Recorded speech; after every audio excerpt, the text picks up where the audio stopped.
دي بسلة بلحمة في الطاجن. معايا البسلة هتجيبيها خضرة، تكون هي طعمها حلو، بتدوقها في السوق تلاقي طعمها مسكر، تبقى دي مش هتغيب في التسوية. ومعايا اللحمة، ومعايا جزراية وعود قرفة ورقة اللورة وقرن شطة حراق. معايا المية مغلية هسقط فيها كل المكونات دي، هتغلي غلوتين، وبعد كده هرمي المية. انشل الاول اللحمة قبل ما اكب المية، علشان خاطر لو في ريم ولا اي حاجة ما يطلعش مع اللحمة. وبعد كده انا مش عايزه اي زفاره في اللحمه، علشان خاطر انا هعملها ببسله.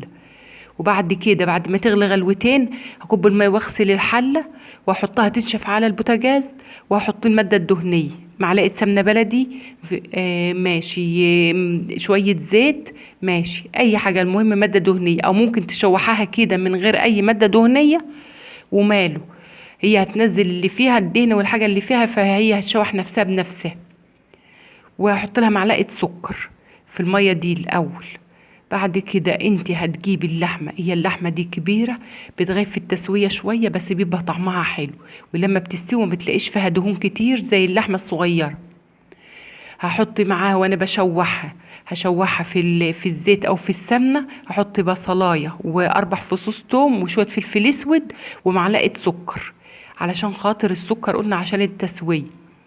والميه بتغلي على البوتاجاز هفضيها عليه، واسيبها اوطي عليها واسيبها تستوي. في نص التسويه او تلات ارباع التسويه هحط البسله، لان البسله خضره مش هتغيب.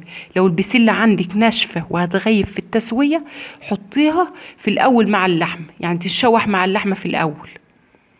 وبعد كده هسيبها خالص، اغطيها شويه واسيبها، وبعد كده احط البسله واحط البصل اللي مقطعاه صغير والجزر، ويغلوا مع بعض.